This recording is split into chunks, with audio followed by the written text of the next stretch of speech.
hard work and persistence and believe in yourself. Success is the culmination of years of hard work, persistence, and believe in yourself. This is how I choose to welcome you to the Sports Shout on Starr 103.5 FM. My name is Jones, ADZI Jones. Thank you so much for choosing simply the best. And of course, we are Starr, and the show is live on Facebook. Get to Facebook right about now, Starr 103.5 FM, and you can get to watch us live. This morning, we do have a lot for you in the world of sports. And don't forget that the Ghana Premier League first round has ended, and Coach Dr. Prosper Nate Ogum has a message for the fans who get to listen to him. And then, of course, we'll move to the foreign scene and bring you some of action that happened yesterday in the English Premier League, and then, of course, in the Serie A. Interesting games yesterday. Chelsea were in action. We'll get to listen to Coach Enzo Maresca. Finally, they got a win after some number of draws they had there. And I also would also move to the Australian Open. Interesting result from the Australian Open. Yes, the Yannick Sinner yesterday coming tops, and then we would also bring you the quarterfinals. The draw has been made. The first game is actually underway. I'll bring you that in the fourth set. I'll bring you that, and of course, we'll see some news from the boxing world and some transfer stories and the likes of Marcus Rashford if they're trying to move. Don't forget that it is the Champions League. Yes, it is the Champions League. Champions League is back, and then of course, it means that a lot of games for the boys, and it means that we're going to see some investment from the boys as well. So let's just start off from Coach Dr. Prosper Nate Ogum, coach of Kumasi Asante Kotoko, who has a message for the fans after the first round. Don't forget that Kotoko didn't start, they started well, and then mid-season they had to drop performance because it was not too well for them. Then they had to continue on a winning streak, and now Kotoko, they find themselves in the third position behind Bibiani Gold Stars and the Nations FC. So Kotoko are third with 31 points. And here's a message from Coach Ogum to the fans. First of all, I want to thank them for their contribution right from pre-season up to this stage. They've been amazing. They've been supporting us. Where we do well, they praise us. Where we don't do well, they criticize us, and that is part of the process. So firstly, I want to say we thank them for always being behind us. Somewhere along the line, it was very difficult, especially when we lost 4 on the trot. I think they were not happy, which was very understandable. But then when we started winning, the same people started showering praises on us. So we understand their emotions when we lose. We understand their emotions when we win. So we want to say we thank them. Going forward, second round, it's a different ball game altogether. The contest will be different. The dynamics will be different. And this is where we need them stronger than before. They should come in their numbers, especially when we are playing at home. They should come and support us. They should support us emotionally and socially.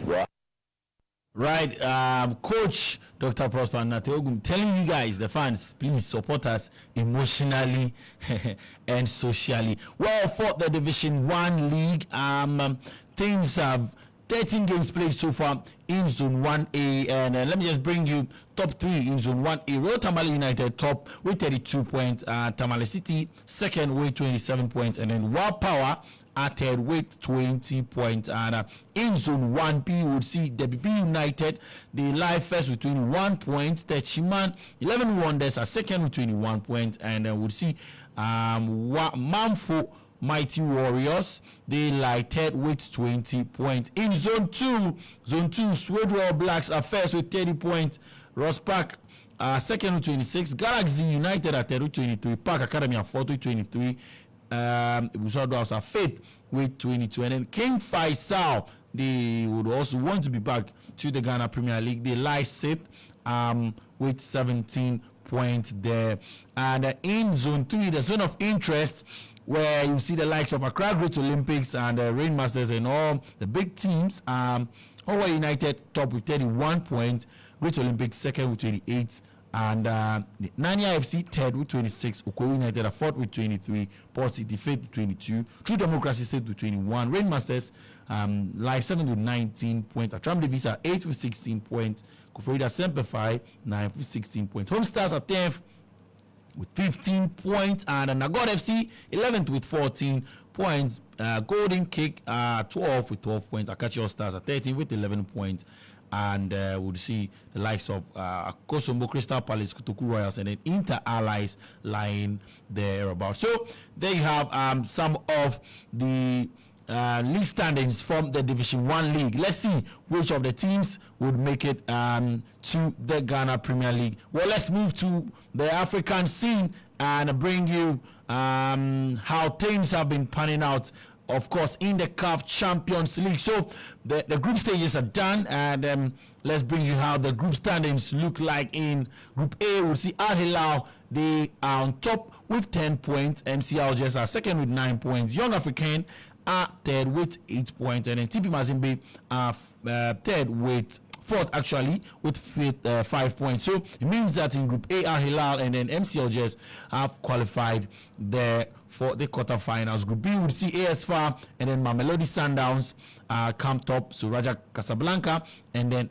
AS Maniama Union are actually out of the competition. And in Group C, Orlando Pirates first with 14 points. Al Ahly second with 10 points, and then Belouizdad third with 9 points, and then Stade Abidjan have a point, and so it means Belouizdad and Stade Abidjan would exit the tournament, and Orlando Pirates and Al Ahly would move to the next round of the tournament. And the last group, Group D, would see ES Tunis top with 13 points.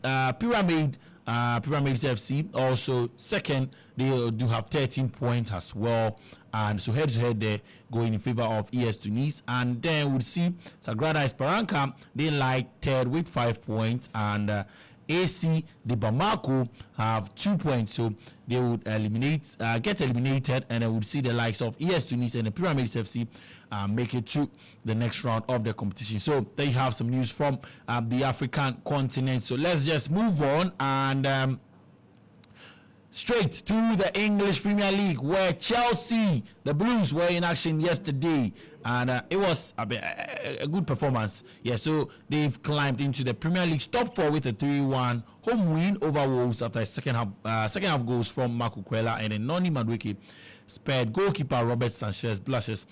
The Chelsea shot-stoppers Howler at a corner allowed Matt Doherty to cancel out Tosin Adarabio's opener in the first half stoppage time, but the Spaniard had fellow countryman Cucurella to thank as he restored Chelsea's lead in the 60th minute before Madueke gave the Blues a 2-goal cushion just 5 minutes later. Speaking after the game, Chelsea boss Enzo Maresca praised the performance of his players.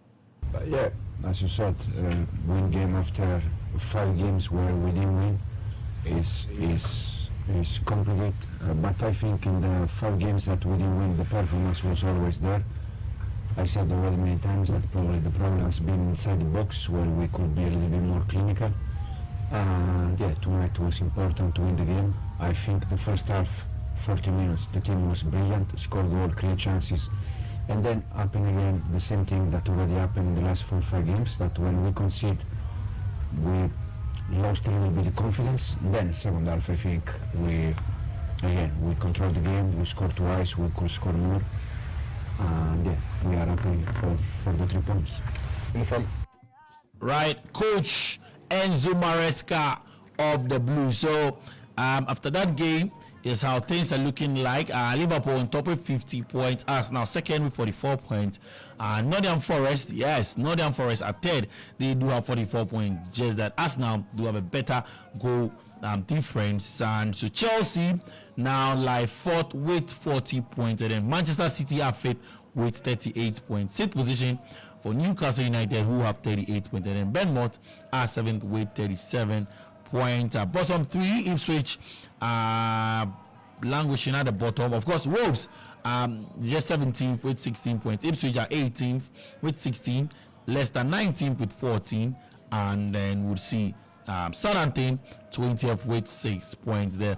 Villarreal beat Mallorca by 4 goals to nothing in the Spanish La Liga yesterday. And then Como also beat Udinese by 4 goals to 1. And 2 red cards in that game there. Right now, let's move to Manchester United, because Jamie Carragher has been speaking about Ruben Amorim, and he's expressed confusion over Ruben Amorim's comments, calling his Manchester United team the worst in the club's history. Amorim made the harsh assessment following United's 3-1 defeat to Brighton, a result that leaves the club in the 13th place in the Premier League. Carragher believes the comment will only add to the criticism facing the team and may not sit well with the players. He also suggests that Amorim could face challenges motivating his squad going forward this season.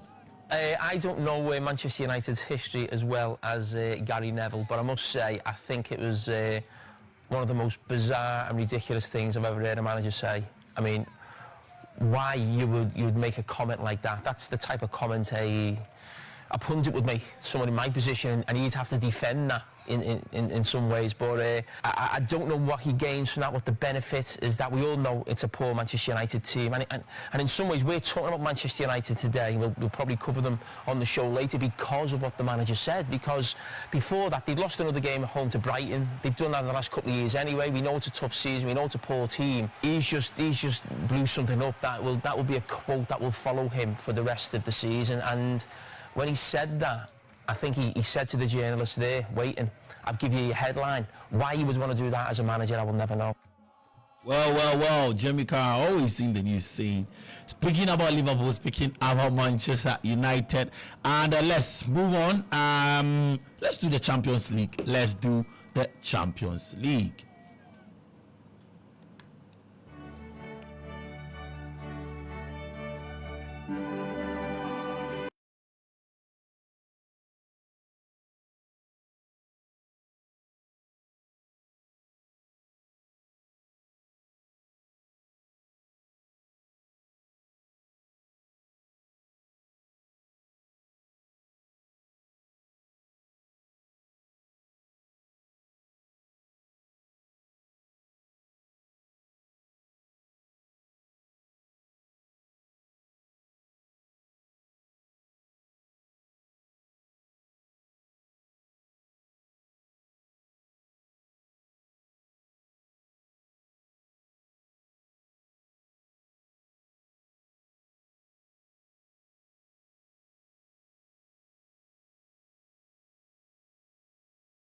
Champions League action returns tonight, and then in the European scene, of course, and at exactly 5:45 p.m. we'll see AS Monaco take on Aston Villa, and we'll also see Atalanta take on Sturm Graz at exactly 5:45 p.m. 8 p.m.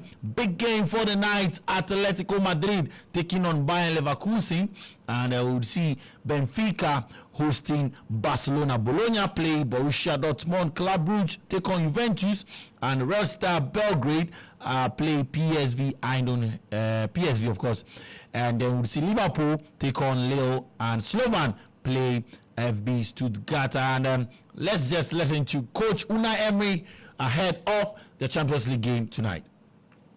Difficult. And we won. Bayern Munich at home. We won Leipzig away. And we lost Bruges. This competition is very difficult everything. And we have to be focused 100%, respecting them. Of course, we will have very good structure, tactically with the coach, and very good players. Young players and very potential young players.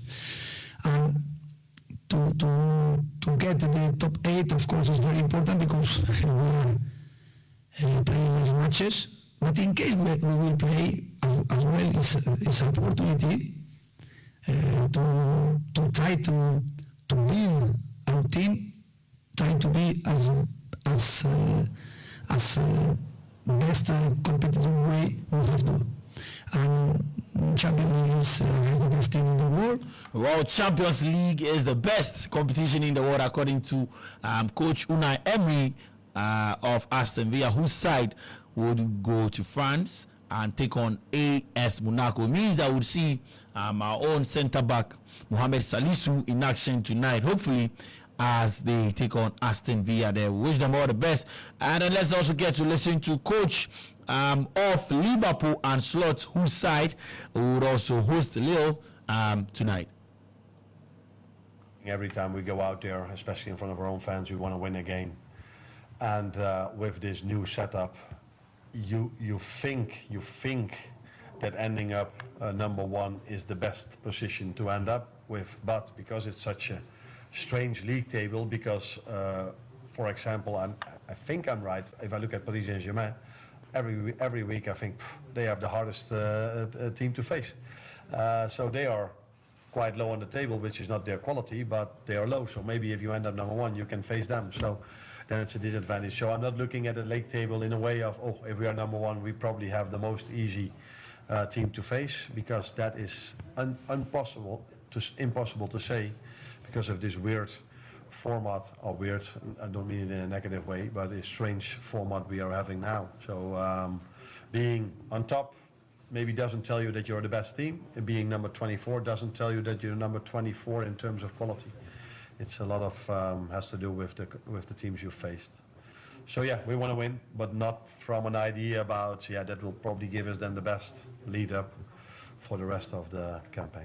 Right, Coach Ancelotti of Liverpool. Let me quickly remind you of how the standings are in the Champions League. Liverpool on top with 18 points. Barcelona behind them, 15 points.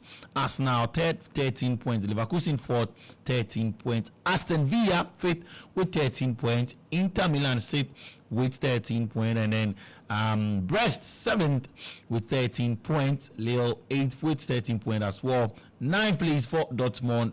And the Bayern would see Atletico Madrid, AC Milan, Atalanta, Juventus, Benfica, AS Monaco, Sporting, Feyenoord, Club Brugge, Real Madrid, Celtic, Manchester City, like 22nd, PSV 23rd, and then Dynamo Zagreb 24th. PSG are out of the top 24, so they lie 25th. Well, if you care to know how the format is going to be, so quickly, let me remind you, first 8 would qualify automatically for the round of 16, and then we'll see those teams who lie from 9th to 24th go for a drop. So they'll be paired, and then they would go for a knockout game, home and away, and then the winners would move to face the first 8. So that is how it's going to be like, and then we'll see the 25th to 36th place teams out of the competition. So Champions League action back tonight. Of course, don't forget to join our folks on Kasapa FM and enjoy some good commentary tonight. Now let's move to tennis, where Coco Gauff's hopes of winning her first Australian Open title were dashed in the quarterfinals after a 7-5, 6-4 loss to Spain's Paula Badosa. Badosa, who made a remarkable recovery from a career-threatening injury at Wimbledon, secured the biggest Grand Slam win of her career. Golf had her chances early on, but despite putting pressure on Badosa, she never earned a break point. Her forehand, which had been a weakness in the past, struggled under Badosa's relentless play. And so there you have it. Let me bring you quickly the quarterfinals. We're seeing Paul Tommy taking on Alexander Zverev right about now, and then Djokovic will take on Alcaraz at exactly 9:10. Shelton take on Sonego, and then Yannick Sinner take on the Manuel there at 8:30 a.m. So let's see how some of these games would pan out today and tomorrow. All right. Thank you all so much for joining us. This is Starr 103.5 FM. My name is Jones, ADZI, and we outside.